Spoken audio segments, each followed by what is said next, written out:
Hello and welcome to the Philanthropy Roundtable's webinar on emergency support for small businesses. Thank you for joining us today. My name's Tony Mayer and I'm the Director of Economic Opportunity Programs for the Roundtable. We're going to have about 30 minutes of discussion with our panel and then we will address questions from all of you. Please type your question in the Q&A box that you can access by clicking in the lower part of your screen. We are not going to be monitoring the chat box during this call. One of the critical components of the U.S. economy are small businesses, and the Small Business Administration estimates that there are about 30.2 million small businesses across the U.S.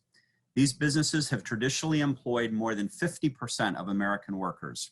In a recent study looking at the impact of the current crisis, the estimate was that about 43% of all businesses have temporarily closed, have reduced their employee counts by 40% since January, and more than 100,000 small businesses are closed for good. In addition, about 25% had 1 month of expenses on hand, and 50% might have enough to cover between 1 and 2 months of expenses. While the small business definition that the government uses is a business with 500 employees or less, many of the businesses that are integral to our inner cities have less than 25 employees. These businesses are often a very important step on the ladder to economic well-being for the owner and his or her family. While the CARES Act included some support for businesses through the Payroll Protection Program, many of these small businesses could not access the program for a variety of reasons.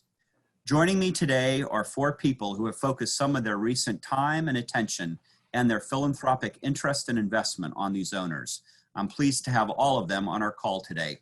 Please welcome John Tyler, General Counsel of the Kauffman Foundation in Kansas City, Jason Zylstra, Senior Director of Philanthropy with the Devos Foundations in Grand Rapids, Mason Rummel, the President and CEO of the James Graham Brown Foundation in Louisville, and Kyle Hibble, President and CEO of the El Pomar Foundation in Colorado Springs. Would each of you give a brief intro of yourself and the work of your foundations? Start with John. Yeah, I'm John Tyler, and as Tony said, I'm the General Counsel, Secretary, Chief Ethics Officer for the Ewing Marion Kauffman Foundation. I've been at the foundation 21 years and in those capacities during that entire time.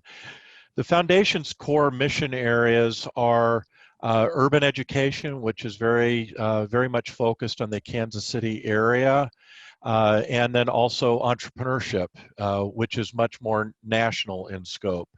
In both of those areas, we do a combination of operating programs, sometimes just internal things that we operate and that we engage and pursue using our staff. Sometimes it is affiliated entities like a charter school that we effectively operate, or other programs on the entrepreneurship side. So a combination of both of those things in those mission areas. Great, thank you. Thank you. Jason, tell us a little bit about DeVos Foundations in Grand Rapids. Good afternoon, everybody. I'm Jason Zylstra, as Tony mentioned, with the DeVos Family Foundations out of Grand Rapids, Michigan. So we are a group of, right now, 7 family foundations across 2 generations, each making their own individual decisions and pursuing their own individual philanthropic goals. On top of that, we're serving about 7 other active families in the 3rd generation who haven't yet developed their own foundation, but who are developing their own philanthropy. We're primarily place-based in West Michigan, Greater Grand Rapids area, although there are some national outliers in different program areas, specifically around education and public policy. We do some national work. But the local focus is primarily arts and culture, education, what I call community well-being, wellness, as well as essential needs. Similar to John, we do also run a number of programs, so we have staff that are programmatic in nature, as well as what I would call maybe more of a traditional grant setup. So thanks, Tony, for the opportunity. Yeah, thank you. Mason, tell us a little bit about the work in Louisville. Yes, I'm Mason Rummel. The Brown Foundation is founded by James Graham Brown. He established the foundation in 1954, and it wasn't fully funded until his death in 1969. So we've been an active foundation for about 50 years, private independent foundation, and his will told us to do things that help improve the image of Louisville and of Kentucky by improving the quality of life and so forth. So over the years, as our board has been restructured without life terms into more rotating terms, and we've had new trustees come aboard with newer ideas, but still adhering to donor intent and the kinds of things that Mr. Brown described, we began operating under a strategic plan about 15 years ago, and then enter the pandemic. We dropped the plan, focused solely on COVID for now. So we're the largest independent foundation in the state and are very active, also place-based as well. Thank you. And I have been there 31 years. Thank you for all the great work you're doing there. And Kyle, tell us about El Pomar. You go right back to the founding almost of Colorado Springs. We've been around for a while. Thank you, Tony. El Pomar Foundation was founded in 1937 by Spencer and Julie Penrose. And in 37, they charged us with a mission to enhance, encourage, and promote the current and future well-being of the people of Colorado. So what a great mission to have that we have. And we do that in a number of ways. We have the Penrose's former home as a conference facility. We have a fellowship program of recent college graduates who run our operating programs.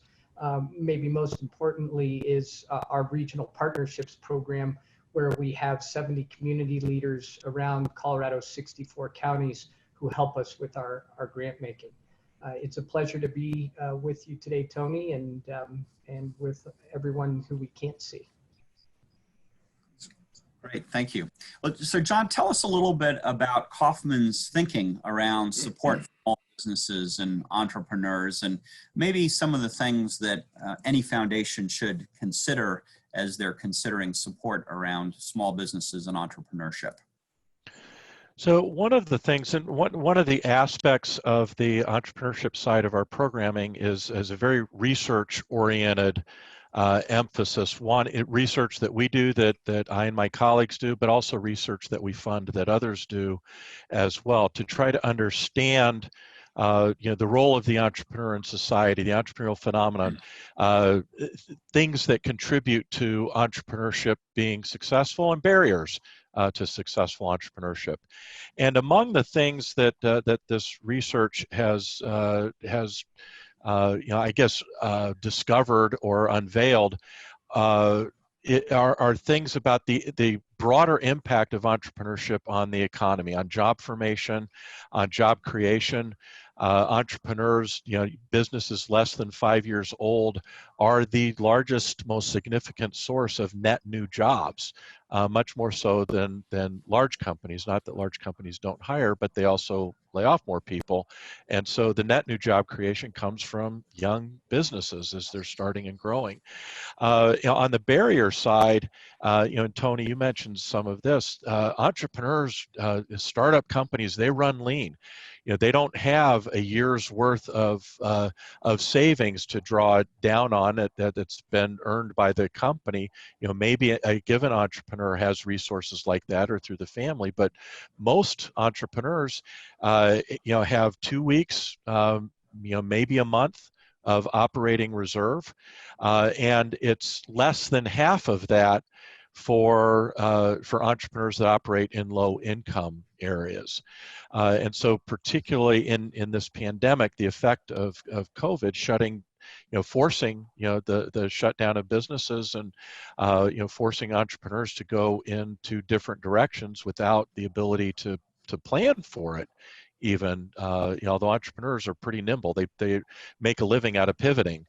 But it becomes particularly difficult, and even with some of the efforts of the federal government, with the CARES Act and some of the relief with round one, round two, and others.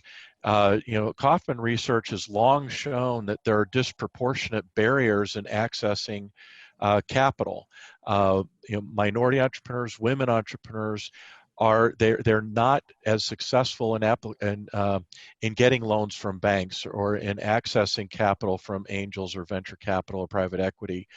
And most of these folks, they're not at venture capital level anyway. And I mean the startup phase. I don't mean minorities or women. So most startup phase are not ready for venture yet anyway. But when minorities and women, they maybe don't have the banking relationships that others have. They don't have credit histories. They may not have the collateral that they can bring to the table. And there's a narrow focus on what is considered credit worthy. Too often. And so there's disproportionate abilities to access capital, to access lending, to access banks, and that manifests itself pretty starkly with the CARES Act and efforts by these entrepreneurs to be able to try to access the capital. Yeah. I think Kaufman's research shows it's about 81 to 85% of most entrepreneurs are starting it up out of their own resources, friends and family, and whatever savings they might have That's right. without access to outside sources. That's right. I know you supported the Kansas City COVID-19 Small Business Relief Fund. Right. Can you tell us a little bit about, sort of what the profile of maybe a few of those small business owners might be that support from that fund, and also what neighborhoods in Kansas City that's supported? Sure. So the Kansas City COVID Relief Fund is started by an organization called AltCap. AltCap is actually a 501c4 social welfare organization, not a C3 public charity. So our work with them, and this we've worked with them in the past with their micro lending program to entrepreneurs and to businesses. And this particular initiative, so it's an expenditure responsibility grant. It's which we'll talk about different tools later, but just to give some flavor for that, it is very much focused on the local area. The goal was to raise $5 million to make it available. They've achieved that goal. Most of the loans, the average loan size is about $25,000. And it's got to be local companies, it's businesses with fewer than 20 employees and less than 2.5 million in annual revenue. To give some sense of the demand for the program, they had more than 600 applications seeking more than $30 million in loan requests. Wow. Now maybe a little bit more about, it might be natural or normal to think that what we did, we contributed our grant was to the $5 million to provide the loans. But what we actually did with our structure was to provide funding for the loan loss reserve. And by funding the loan loss reserve, we were actually able to get a multiplier effect of sort of leveraging other banks coming in, other loan funds coming in, other grant dollars or contributions coming in because of the stability of the loan loss reserve. So a little different approach that had a little different multiplier effect. We also provided some support. With that many applications and that quickly, we provided some support for them to expand their staff and some technology expansion as well. That's great. Jason, you want to tell us a little bit about the initiatives in Grand Rapids? I know one was with an incubator and one was with the local Chamber of Commerce there. Yeah, so first of all, I got to thank John and the folks at Kaufman, because I think we all benefit from the research that they do, and it allows us to really focus on getting our programs up and running. So we're grateful for their work, and that we can that they open source it for the rest of us so that we can take a look at it. So thanks, John, and your team. Thank you, Jason. I'll make sure my colleagues know that. Thank you. So our responses really were specifically to COVID were threefold. One is we run a program for primarily under-resourced entrepreneurs, tend to be about 75% women-owned businesses and 68% minority-owned businesses. We've been doing this for about 5 years. So we have over 500 alumni who've been through this program. And our team there quite quickly knew that these were folks who were not going to get access to the CARES Act or to some of the other government resources.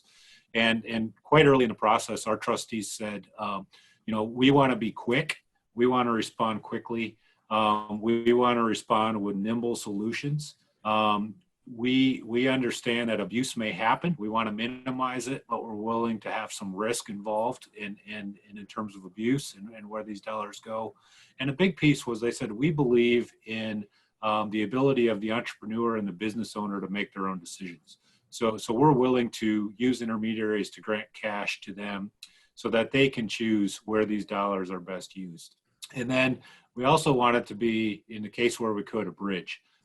So we knew that there could be some government resources or other resources coming down the pike. And we felt like if we could fill a gap to get there, those were some roles that we could play. So our Spring GR team went out and went to their businesses and they classified, they had a small application process. They made grants from $1,000 to $5,000. And they supported anybody working from half-time in their business to those up to 3 employees. So we're talking about very, very small entrepreneurs and businesses here. We also partnered with the Chamber of Commerce, and they felt a need and a gap for businesses with 5 to 25 employees. And so they set up a small business relief fund. We were early contributors to that. And as of today, they have supported over 100 businesses. They've raised about $1.5 million towards a $3 million goal. And they've really focused as well on smaller minority and women-owned businesses. And the third piece was through a group called Start Garden here in Grand Rapids, which one of our trustees was a founder of, their incubator. And they quickly pivoted some of their dollars and created what they called the Comeback Fund. And this was really directly focused to entrepreneurs to support the needs that they have personally, as well as to position themselves for coming back. So all 3 of those were similar in that they really invested in individuals. They were quick. We empowered the owners to make their own decisions. And they were all really focused on smaller businesses. So at the large end here, these were 25 employees or less. Great. Mason, I know that you've had some great work there in the west side of Louisville with the Cdfi, right? Mason, we need to, if you can unmute yourself. There we go. Yes, and so Louisville is really new to this, and therefore my foundation is in our strategic plan that seeks to address the image of our city and our state. Starting with the city, we determined several years ago that economic prosperity was key. And in the west portion of Louisville, which has about 65,000 residents, which if it were considered a city would be the 3rd largest city in our state, very marginalized, economically distressed, structural racism, redlining the works, everything that all of you all probably have in your communities. But we decided to learn what we could about that and about trying to improve those conditions.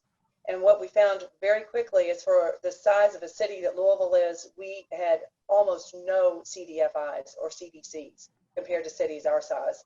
I think maybe 1 and 2 or 3 CDCs, where 70 miles up the road, Cincinnati has, a dozen or 2. So we helped stand up a CDFI about 3 or 4 years ago through another smaller nonprofit and began funding its operations and getting it stood up. And as I said earlier, boom, here comes the pandemic, and we just dropped everything and said, well, let's work in these areas that we had started and focus strictly on COVID. So very much like Jason and John have described, we knew early on that these small businesses, minority-owned, women-owned, who had no banking relationships, no access to PPP or stimulus money whatsoever, we made a substantial grant to this organization called L-Home. And I have to cheat and look at my notes because listen to the real name of this: Louisville Housing Opportunities and Micro Enterprise Community Development Loan Fund. Nobody calls it that. Everybody calls it L-Home. So we provided that grant, and they spent it down within probably 2 weeks or so. It was about $1.5 million. Currently, the fund is empty, so I think there are a lot of us that are considering refunding it. But they had an estimated $14 million in eligibility or eligible inquiries, 698 individual businesses that applied. So it was just a stunning need, and nowhere near were we able to really address it. Some similar work going on in Eastern Kentucky as well, in Appalachia, very similar problems that you would find in an urban setting like West Louisville. Mm-hmm. And I believe you've told me previously a number of the people that El Home serves are women, but also a large part of your immigrant community there. Yes, as we well, have a right? very large immigrant community, and a lot of non-English speaking, and so people that are just, where equity is a huge issue, of course, across the country, but our mayor and philanthropic community have embraced it as a value that is just absolutely paramount. And so access to capital is a huge need and a huge push and priority for several of us. But yes, they are helping small businesses that are run by women, by minorities, by non-English speaking, by and immigrant populations. So it is really tremendous. We also have a community fund, much like I think Kyle described, maybe a COVID response fund that has also been funding the Cdfi as well through a broad base of support from individuals and corporations. And Kyle, I know you've had a great support with the Survive to Thrive cost fund, right, or COS fund there? Correct. And so what I would say is that the funding, which was funding low and no interest loan program in the Survive and Thrive Fund, which was actually and is actually housed in a nonprofit called Exponential Impact, which traditionally is an accelerator here in town. And actually this foray by LPMAR's trustees into supporting businesses through low interest loans was new to us.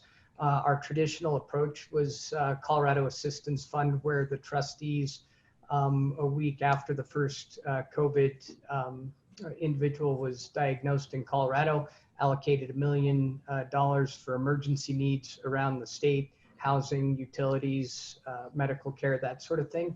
The trustees have approved the second tranche for recovery, which may get more into business. But this fund that was started not by us at Exponential Impact and intended to support business, they now, I think, not unlike John Tyler mentioned, they received some 700 applicants for the fund. $2.2 million have been loaned out to date to nearly 150 organizations, reportedly saving at this point, if you count the loan, meaning that the organization will survive and thrive, over 1,000 jobs in our local community.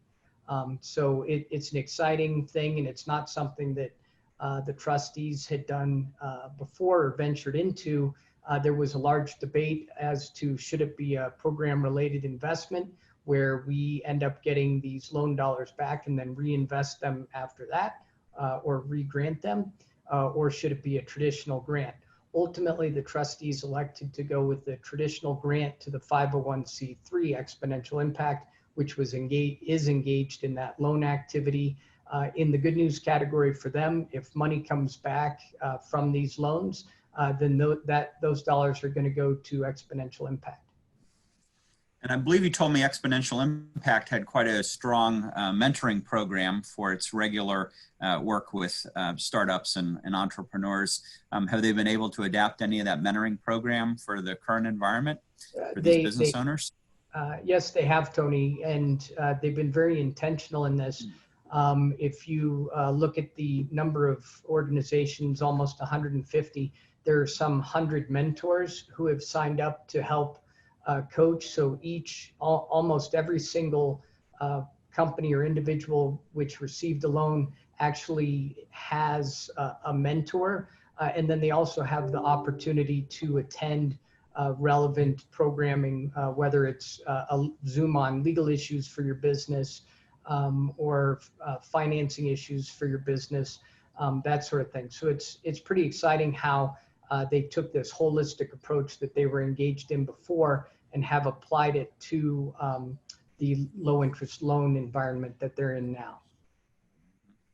And Kyle, you touched on the regional councils. Mason, you mentioned a little bit about the work in Appalachia, but I was interested in both of you maybe just spending a minute talking about sort of what these needs are like in more rural areas. We always think about our inner cities and our inner city businesses and entrepreneurs, but I think you both have an interesting perspective on some of these rural needs also. Do you want to go, Mason? Go ahead. Go ahead.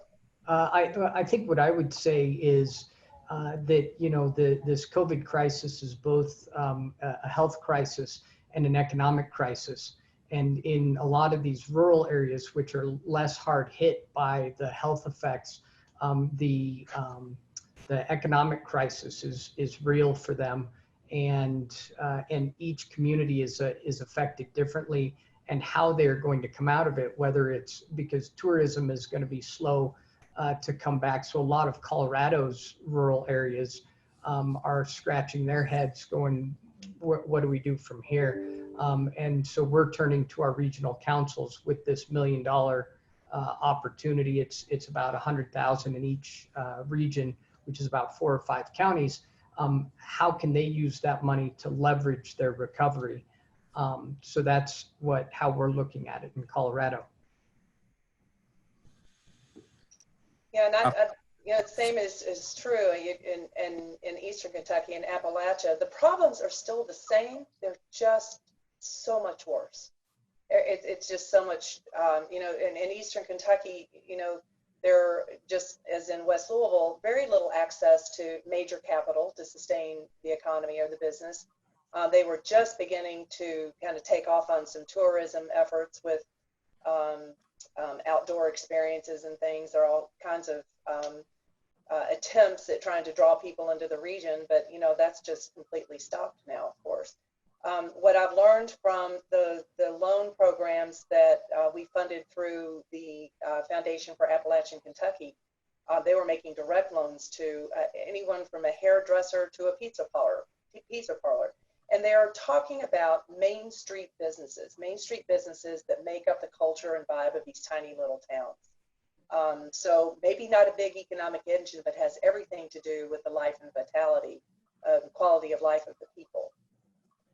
And that loan fund, I think, is just about played down as well. We've all been trying to keep it going, but it goes out faster than the philanthropic dollars flow in, unfortunately. I would encourage our audience, if you have questions, to please use the Q&A button at the bottom of your screen, and we'll get to those in just a moment or so. Thank you all for just a great overview and all the work that you're doing in your respective communities. I know there's always a little bit of a concern about IRS regulations and this potential issue of giving money to what are basically for-profit businesses. And I know that the IRS has some rulings around times of emergency and disaster, but just interested as to whether anyone had any concern as you started this work about running afoul of any of the IRS regulations and any concerns around any of that issue of the regulations. You know, I could maybe chime in here, and I would say, you know, for the last 21 years that I've been at Kaufman, you know, the intersection that we have as a foundation with the market, with for-profit business, with entrepreneurs and entrepreneurship, you know, is a regular concern that I have, because the IRS has said, you know, entrepreneurship and business and small business are not charitable. It is by definition not charitable. And yet our founder, prior to his death in 1993, was adamant in the value, the role that philanthropy can play in you know, working with the marketplace, and especially entrepreneurship, as he considered his own entrepreneurial journey. So there are things that that foundations and philanthropy and charities can do to support you know, the small business and support entrepreneurs and startup companies that don't run afoul of the IRS regulations, the IRS laws, the IRS guidance. But you do have to be careful. You have to pay attention to it. And a lot of times it comes down to 2 key elements, as it sort of does with everything under the 501c3. Is it charitable? And is what's the type of private benefit? Is it permissible private benefit that is incidental to and unable to be disconnected from the charitable activity, or is it impermissible private benefit. So, beginning with charitability, the disaster relief declarations, historically there's guidance that has come out about that, in the context of a hurricane or a tornado or earthquakes, where it is under a disaster relief declaration. It can be charitable to be supporting businesses in those economies, and there are specific things that you need to follow through and you need to pay attention to, and in this, as Kyle I think very rightly and very eloquently said, we've got both a health crisis now and an economic crisis across the country. Now it's hitting, in each of those is hitting in different ways to different degrees.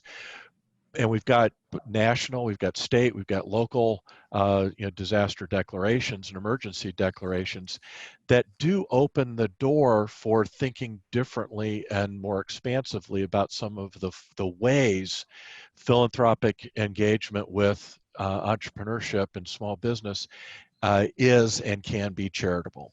So, for instance, absent a declaration, educating entrepreneurs, it's not about entrepreneurs, it's about education.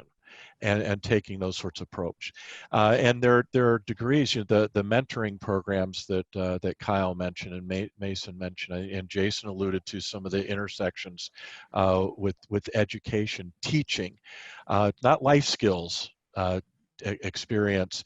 It is teaching and engaging education around entrepreneurship. That education, when done right, is charitable. Operating in and supporting entrepreneurial activity in economically disadvantaged areas, because entrepreneurship is a source of jobs. It's a source of goods and services. It's a source of, it's a way to combat community deterioration, which is another arm, another reach, and notions of what is threatening and what is causing community deterioration right now are more expansive. It doesn't mean it's carte blanche. I think it would be hard for philanthropy to do a grant to some company because it's a company. We've got a national declaration, because you probably have some concerns about charitability, some concerns about impermissible private benefit. But what used to be, a neighborhood, a discrete several block area, that 6 months ago would be combating community deterioration. That area, what is deteriorating, is now much larger. What is threatened with deterioration is now substantially larger, and that then opens up ways to engage. Working with disadvantaged, disenfranchised populations. As I mentioned, entrepreneurs of color and women are, historically not proportionately or even close to proportionally participating in capital markets. They're underrepresented and don't have access to capital in the same way. Now, that doesn't mean that you can go give Oprah Winfrey or LeBron James a grant. They're probably okay in accessing capital, but there are any number of others who are not. And knowing about that and having the research behind it, or even better yet, having them been denied capital, and for some of the reasons I mentioned before that are, oftentimes tied into race and gender. So there are a lot of ways to look at these opportunities and looking at the need to preserve, communities. And by the way, the small businesses, the entrepreneurs, the business sector, the economics of the communities are part of, there's a larger hook into the nonprofit world as well. There are things that happen together with nonprofits serving some of the same people that the small businesses are serving. The small businesses aren't there. The nonprofit demand is substantially greater. And nonprofits aren't necessarily positioned to meet it. So by supporting small business in some of these ways, it actually can complement some of the work of nonprofits in these communities as well. Mm-hmm. Jason, can you talk a little bit about both kind of how you chose your partners? I know you mentioned a board member was on the board of, a member of your foundation was on the board of Start Garden, but interested about how you chose your partners and also kind of what you see as the value of the collaboration that's been built in Grand Rapids. Sure. So yeah, one, Star Garden was really because of a family relationship, as well as we believe in what they do. Spring GR is a program we own and operate and run, for lack of a better way to, so that was another natural one. The Chamber of Commerce, we really felt, I mean, again, we have a long-standing relationship with them locally, believe in their leadership and believed in the concept that they presented and that they pulled together quickly, which was to really try to be a bridge for those companies with less than 25 people, less than 25 employees. The key for us, though, was they were also very open to using what I would call our local entrepreneur support organizations. So these are kind of on-the-ground nonprofits who work with businesses day in and day out to help them develop their idea and their business, and really to find a pipeline of minority-owned businesses and women-owned businesses. And actually, in their first round of about 85 grants, they were 90% minority-owned businesses. So we really knew that, to John's points about how hard it is for those disadvantaged groups to access capital, that they don't have the banking relationships per se to access the PPP dollars, or they don't have the relationships, the social capital to rely on sort of the friends and family network. So we wanted to make sure early on those partners were able to be connected to this source of the fund, and Chamber of Commerce really delivered for us in that regard. I'm going to take our first question, and this is for Kyle, and then kind of a follow-on question to both Mason and Kyle. Kyle, are you using any Cdfi to distribute rural dollars or loans to businesses? We are, at the present time, we are not. However, I think that in looking at entities or organizations that we prefer to fund through, those organizations that have, and Jason mentioned it, and I think Mason the other day when we were talking mentioned the importance of the strength of leadership and the individuals and the team which is running an organization and has the ability to achieve the mission that they've set out to do. And so we're certainly open to that and willing to work with them.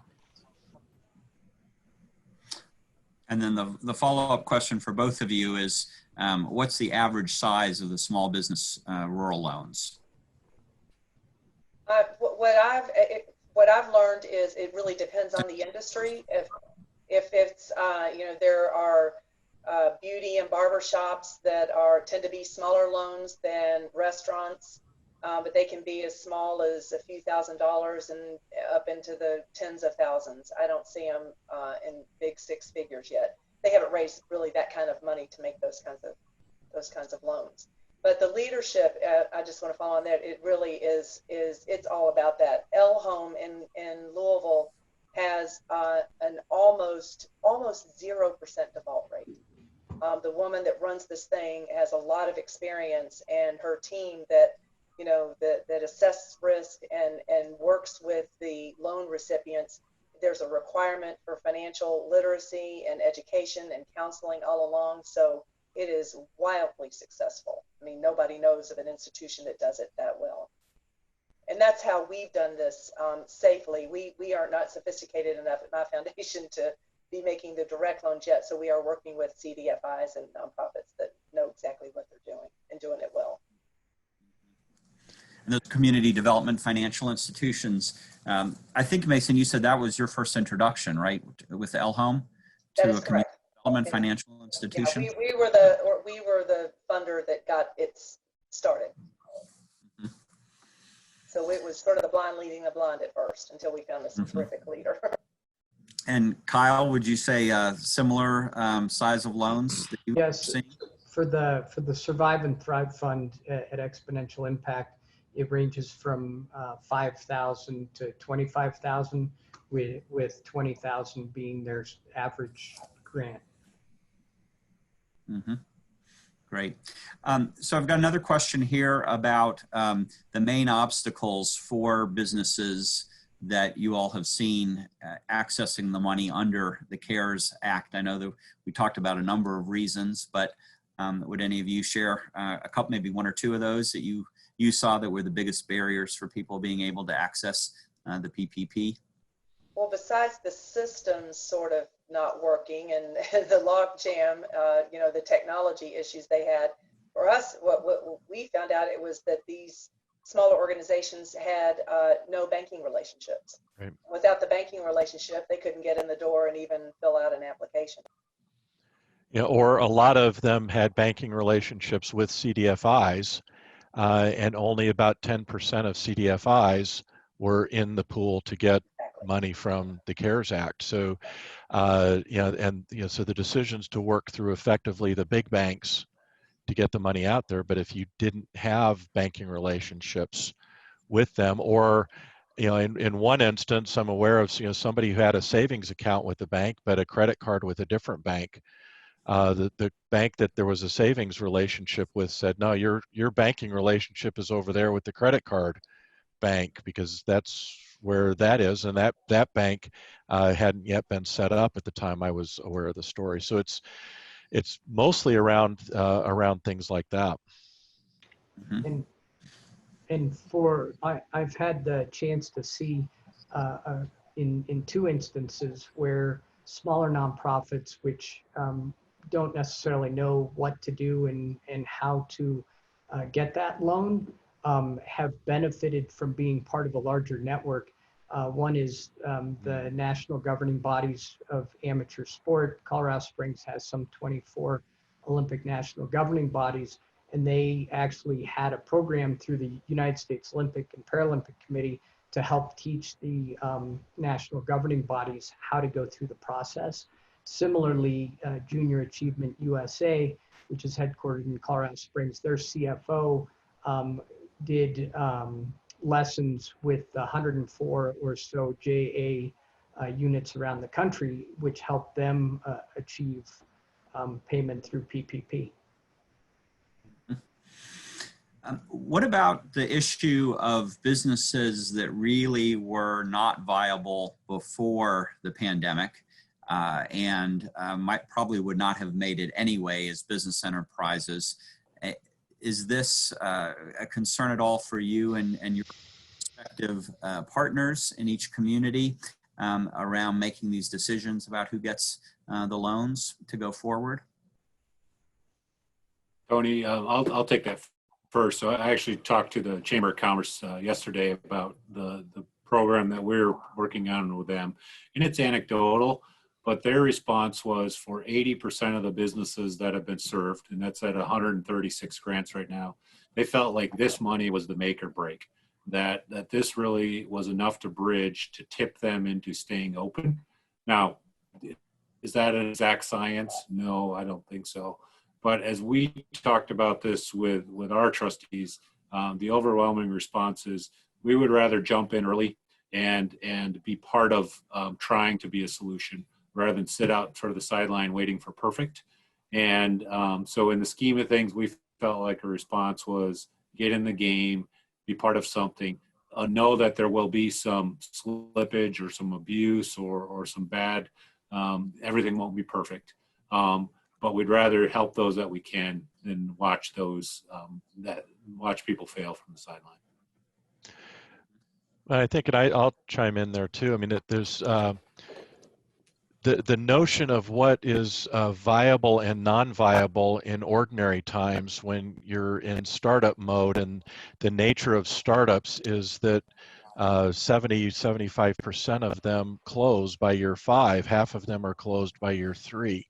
Yeah, that's just the normal startup environment. You throw in a health pandemic like what we're facing. It's, I think, really hard to assess viability in this context, because it's also, I think, hard to assess viability in normal circumstances, if you will. And I think Jason's answer is right. There are some risks with it, but there are risks worth taking and trying to look at things less from a financial viability standpoint under normal operating circumstances, and looking at, can we just get them to the next point in time where they can hopefully have the chance to prove it to prove their viability or lack of viability as a business rather than as a victim of a pandemic. Just one more thing there, Tony, if I can too. Sure. So the feedback we've gotten from the owners or entrepreneurs is, by and large, the dollars have gone towards operations.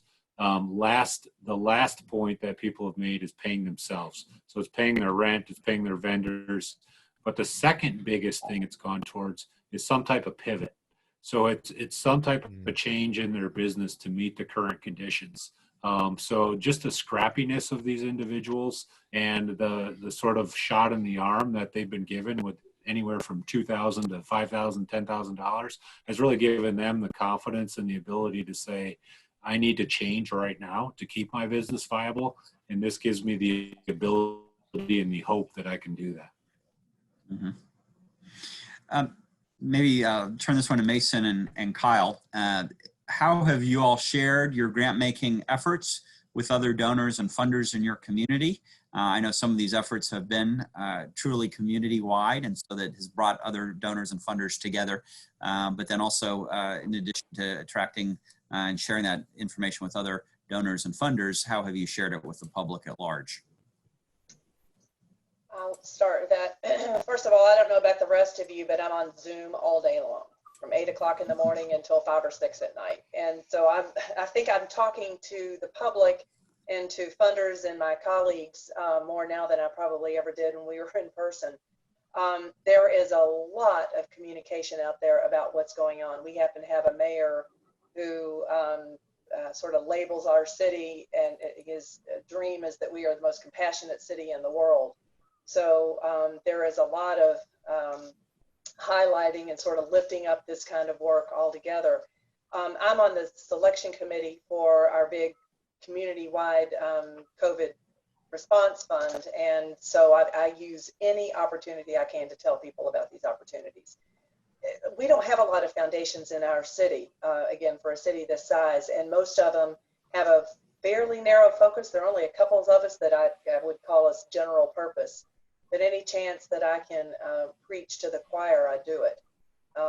And I think that the more, and it's important to do that, because I think that the more funding that comes in from our colleagues to these efforts, the better off we are. The better, I learn from them and they learn from me. So it is just spreading the word like crazy in any venue I can find. Mm-hmm. And Any thoughts on that? For Elpamar Foundation, I mentioned our regional programs. And so we have a newsletter that goes out to the regions and nonprofits who we have a grant making relationship with.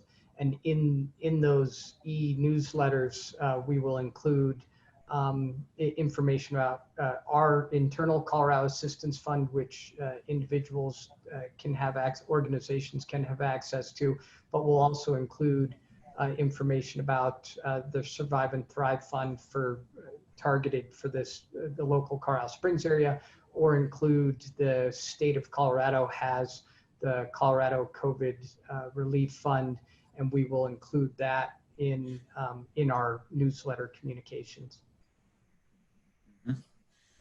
Good. And Tony, I might just chime in there and just from a Kauffman Foundation perspective. All of the things that we've done around COVID response and even more broadly have been with and through community. So our support for the AltCap COVID Small Business Relief Fund was very much a community effort. We were part of it. We may have had certain catalytic angles to it, but it wasn't, hey, we'll do X if you get a match. It was, we're working together. This is important. This is a community effort, and same type of thing. So the small business relief with AltCap, but also a donor advised fund at the Community Foundation, or fund at the Community Foundation of Greater Kansas City, looking at COVID relief more broadly, and mostly then for nonprofits, public charities. So the opportunities to engage are implicit, if not endemic, to our DNA. in how we approach our work, and especially at this time. And so sharing is just it's a part of what we've tried to contribute, but we've also benefited from and learned from as well. Mm-hmm. I've got one other question here about kind of the approach to making these grants, and somebody's asked, small businesses in our communities may not want to add to their debt from a loan standpoint, and they're contemplating a small grant through an economic development committee, maybe $2,500. Did any of you think about an approach that would be just a grant to the business through your partners rather than the loan? We did not, and I don't necessarily think that was intentional, but we didn't look at for-profit businesses in the grant context, but would generally, in our sort of thinking and framework, would only consider nonprofits in that arena, public charities. So we did not look at doing direct grants to any of the small businesses as for-profits in this program. In other scenarios with other initiatives, we have done expenditure responsibility grants directly to for-profits, and will do that again, I'm certain. One of the things that I would be careful with and advising Pat, if you're giving a grant to a for-profit, it's got to be an expenditure responsibility grant. And expenditure responsibility grants, the IRS says, cannot be general support grants. They cannot be capacity building, broad-based capacity building grants. They have to be specifically targeted towards a charitable purpose. So I'd say it's possible, it's doable. I'm not saying don't do it, but I'm saying be careful how you phrase it. The normal reaction might be, hey, this is general support, and to a nonprofit 501c3, it's general support, go do it. To a business, you can't do that, because the general notion of business is make money, and make money for owners, to oversimplify it. And the IRS says that's not charitable. But it can be charitable to support businesses in certain ways. For instance, I don't know if it would be charitable in any given community or not, but there's some reason to think that it could be charitable, like Jason mentioned with pivoting, given the COVID pandemic. Here's a grant to help you pivot your business model, and assuming you're in an economically disadvantaged area or underrepresented population, like I talked earlier, and that then probably could be charitable. I've got one more question, and then I'm going to let you each make a final statement if you want to before we close here on the hour. But the question is, how do universities and community colleges interface with your foundations and those presumed businesses seeking the money? There seem to be a myriad of advisors, and the consumer may not know how to best access the help that they need. In our case, our colleges and community colleges are talking to us about pivoting. What are they going to do this summer? What are they going to do this fall? And they're all desperately seeking technology and funding to develop the platforms for their online activities. But that's been really the extent of it. And we have been helping them, especially our HBCUs in particular, who struggle more with finding that money. But that's a grant. That's not really business lending in our case. Any other thoughts on that question? For us, I think that part of it is being around for a while and having relationships with individuals in these organizations. So if someone at a university has an issue, they will generally work through their foundation, or they will work through individuals who we know from previous grant making or just work in the community. Okay. When I would chime in specifically, University of Missouri, Kansas City, and an operating program that we collaborated with them on setting up and continue to operate called KC SourceLink. So through it, UMKC has been actively involved and is involved with the ALTCAP, Small Business Relief Fund, and through our relationships with, to Kyle's point about longstanding relationships and work, we're engaged with other things with UMKC, in the COVID response as well. Just in your closing comments, I'd love you each to just give a few seconds about what your thoughts are, if there's another round of funding required because of the situation dragging on well through the summer and into the fall, and how each foundations can help to support businesses for this kind of longer run of this crisis, and then also what you would want to share with any fellow funders about this approach, the things that they should consider. So Mason, I'll let you kick us off on that. Yeah, so as I said earlier on, we've completely suspended our strategic plan. I mean, the work we're doing is still falling within our focus areas and all, but we are not doing anything but COVID-19 relief work probably for the rest of this year. So yes, I do anticipate our re-upping and granting more to the Cdfis and other efforts that are going on. We haven't made that decision, but we're very, very open to it.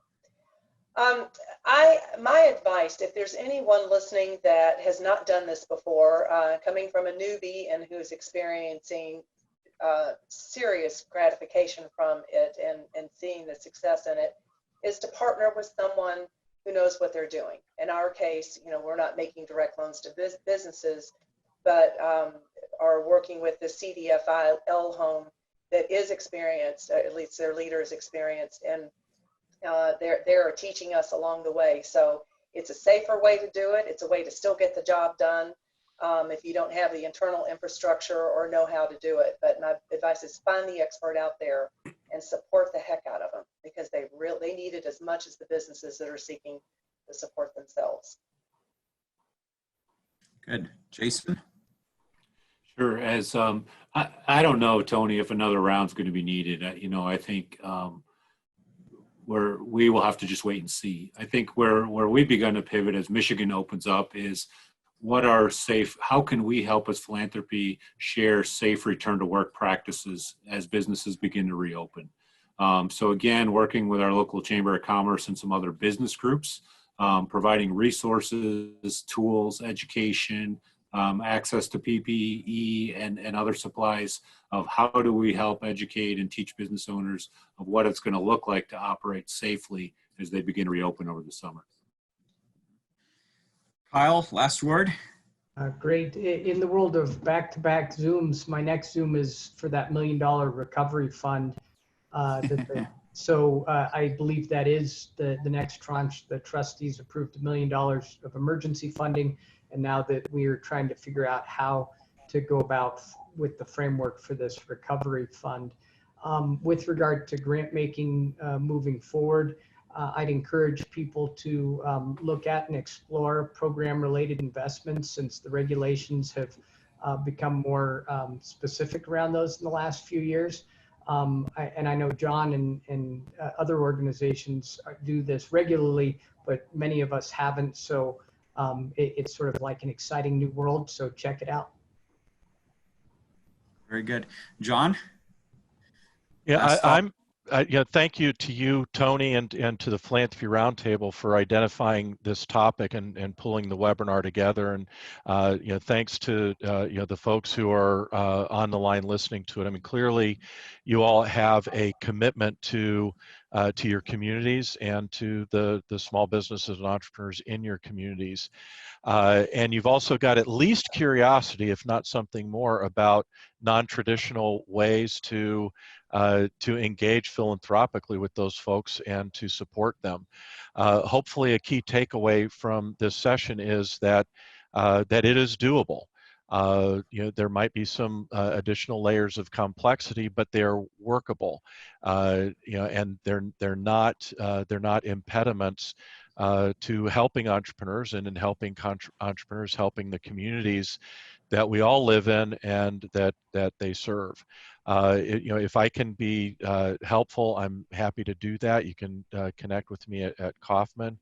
I can't be your lawyer, but I can perhaps be a sounding board.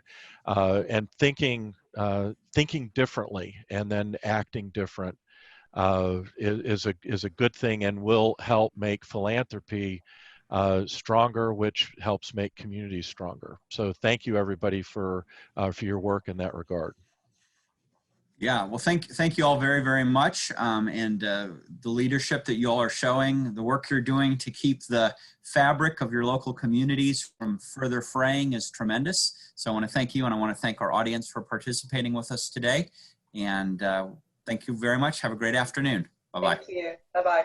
Thank you. Bye. Bye-bye all. Thank you. Thanks, Tony.